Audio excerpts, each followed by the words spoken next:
back to We Teach.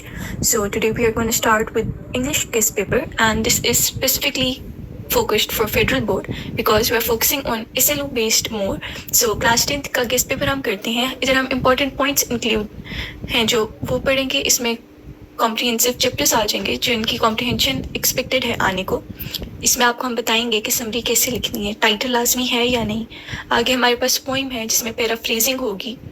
आगे letter, application, paragraphs. ऐसे इस वीडियो में हम आपको इम्पोर्टेंट टॉपिक्स बताएंगे. आवर गेस्ट पेपर इंग्लिश का है. Will see the objective part. आपका ऑब्जेक्टिव पार्ट 15 मार्क्स का आएगा, which are basically your MCQs.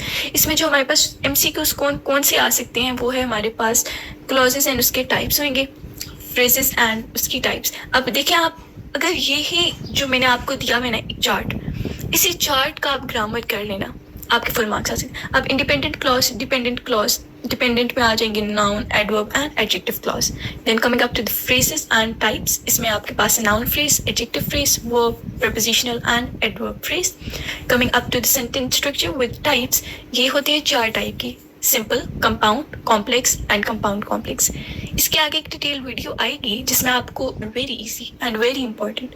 आगे आ जाते हैं आपके पास, हमारे पास है figures of speech, simile, metaphor, hyperbole, alliteration, oxymoron, irony, personification. ठीक हो गया. आपने बस ये लिटरली डिवाइसेस अच्छी तरह कर लेने हैं. आगे है आपके पास आ सकते हैं ये भी सिनोनिम्स, एंटोनिम्स के same meaning, opposite meanings, abbreviations लेने की बात नहीं है, एंड स्पेलिंग करेक्शन. ये स्पेलिंग का तो एक क्लास में आएगा आपका. आगे आ जाते हैं पार्ट्स ऑफ स्पीच. तो आपके पास है adverb, adjective, preposition and pronouns. ये 4 मेन पार्ट ऑफ स्पीच होते हैं. एंड इसके आगे टाइप्स. ओके, अब एडवर्ब का जैसे टाइप से मुराद क्या है? Frequency, time, place, degree. Okay, types हैं एडवर्ब की. ठीक हो गया. आगे आ जाते हैं tenses, use correct form of verb and transitional devices. For class 10th transitional devices is a very important part जो आपने करना है. ठीक हो गया. आपका ना नीचे एक आता है एक part with where you have to write a paragraph जिसमें एटलीस्ट 5 ट्रांजिशनल डिवाइसेस आपने लिखनी. सो इंशाल्लाह in the next video will tell you some important transitional devices. वही आपने तैयार करनी है. इंशाल्लाह आपका एग्जाम बहुत अच्छा होगा. उसी में से आएंगे ट्रांजिशनल डिवाइस, क्योंकि वो overall will let you know. Coming up to the subjective part, section B जो आपका 36 मार्क्स का. आपका पहला पार्ट है कॉम्प्रीहेंशन. अब कॉम्प्रीहेंशन आपके ना हम एक्सपेक्ट भी कर सकते हैं what guest paper actually means. यह है world without books, great expectations, faithfulness, selecting the right career. And आप लोगों का SLO बेस्ड है, सो वी आर एक्सपेक्टिंग के आउट ऑफ द बुक भी कॉम्प्रीहेंशन आ सकती है. बट कॉम्प्रीहेंशन का एक आसान तरीका क्या है? फर्स्ट ऑफ ऑल आपने जो गिवन आंसर्स हैं उनको पढ़ना है. आंसर्स मतलब जो क्वेश्चंस आपको दिए गए हैं जिनका आंसर आपने देना है. The questions which are given to you, आपने पहले उनको पढ़ना है, 2 दफ़ा पढ़ के सवाल समझ लें, and then you have to go up on the comprehension part. अपना टाइम वेस्ट नहीं करना. पहले कॉम्प्रीहेंशन को पढ़ें एंड देन क्वेश्चंस पे आएँ, फिर वापस कॉम्प्रीहेंशन पे आएँ. फर्स्ट रीड द क्वेश्चंस को समझें and then go on to the comprehension. Summary आपने लाजमी लिखनी है. समरी का मतलब क्या होता है? Summary is 1/3 of the total. ठीक है, मतलब अगर आपके पास 100 वर्ड्स हैं तो आपने समरी में 30 वर्ड्स और 33 वर्ड्स लिखने हैं, not more than that. Okay, summary का मतलब ही बेसिकली होता है to summarise the overall content, कि इस पूरे पैसेज जो 100 वर्ड्स का पैसेज उन्होंने दिया है आपने उसे 30 वर्ड्स में कैसे समराइज करेंगे. मतलब आपको मार्क्स इस चीज़ के मिलते हैं. Never make a mistake of overwriting it. आपका वो OL लिख के दे don't give you marks. So आपके टीचर्स होते हैं वो लाजमी ये बताते हैं कि 30% plus 1/3 of the total passage आपने लिखना है, not more than that. No over lengthing should be there. Exam में आप ओवर लेंथिंग करते जाएंगे, a bad impression will go, आपका पेपर ख़राब हो जाए. ओके, एंड जब आपका समरी का पार्ट आता है तो समरी में टाइटल आपने लाजमी लिखना है. टाइटल आपने लाजमी लिखना है. अब टाइटल क्या होता है? टाइटल होता है जो आपको पैसेज दिया है उसको आप एक टॉपिक में लिखें. अब इधर हमारे पास है अ वर्ल्ड विदाउट बुक्स.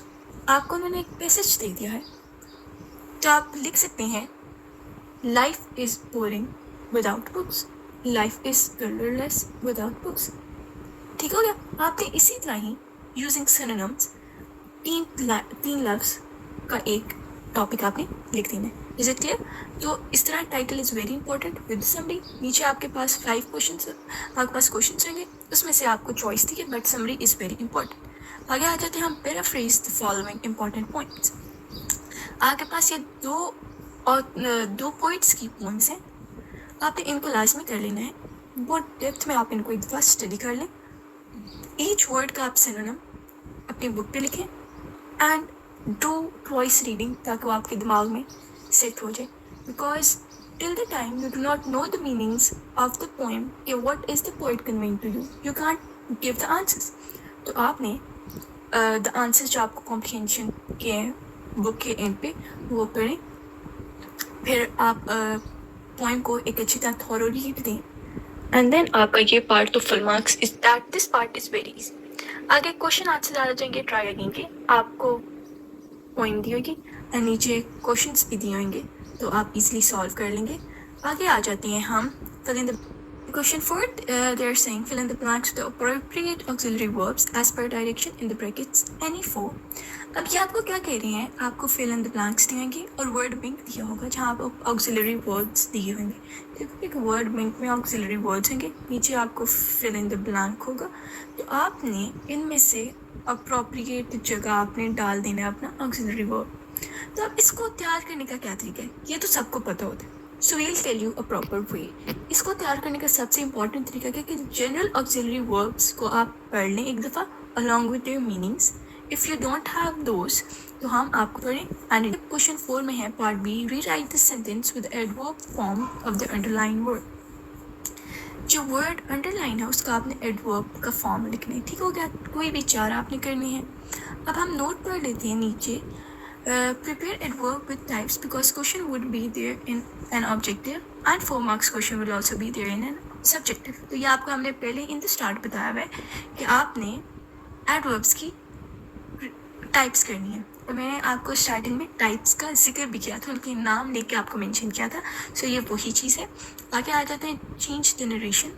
आप देखिए हम आपको सेंटेंसेस नहीं दे रहे क्योंकि अब हमें तो नहीं पता कि क्या सेंटेंस आएगा, बट हम आपको वो बता सकते हैं कि किस एरिया में से आ सकता है, एग्जामिनर किस एरिया से आपको देगा। तो अगर आप वो तैयार कर लें तो आपके तो फुल मार्क्स आ सकते हैं। तो आगे है narration from imperative sentences. Imperative sentence कौन से होते हैं आपको आता है, नरेशन फ्रॉम एक्सक्लेमेटरी सेंटेंस। मैं आपको एक्सप्लेन करूँ साथ, आई होप आपको आता होगा, but exclamatory is like action, ये और आगे हम लिखते हैं ना एक्सक्लेमेशन मार्क। तो anything like this is exclamation, जिसमें आप अपनी इंथुजियाज्म, अपनी इमोशंस को शो कर रहे हैं। Narration of a positive sentence to a negative. Positive to a negative, positive होता है जिसमें नॉट नहीं होता और नेगेटिव में नॉट लगाते हैं, आप उस एक नेगेटिव फेस देते हैं। Narration of affirmative sentence into interrogative. Affirmative is a simple sentence and interrogative is a question sentence, which those sentences which start with WH words, what, where, whom। Okay, interrogative का एक और अच्छा easy way to recognize होता है, आप question mark add करते हैं। So there will be 6 sentences in all and you will be required to transform all the questions into negative narrations, imperative, exclamatory and interrogative, as I have explained each one to you। आगे section C पे आ जाते हैं। There will be a choice between application and letter. Expected letters and applications are follow. Pattern of both letters and application is given. Okay, आपको अगर नहीं पता कि letter का और एप्लीकेशन का क्या एक प्रॉपर वे होता है लिखने का, देखिए आप लिख लेते हैं, हर बच्चा बहुत अच्छे तरीके से लिख लेता है।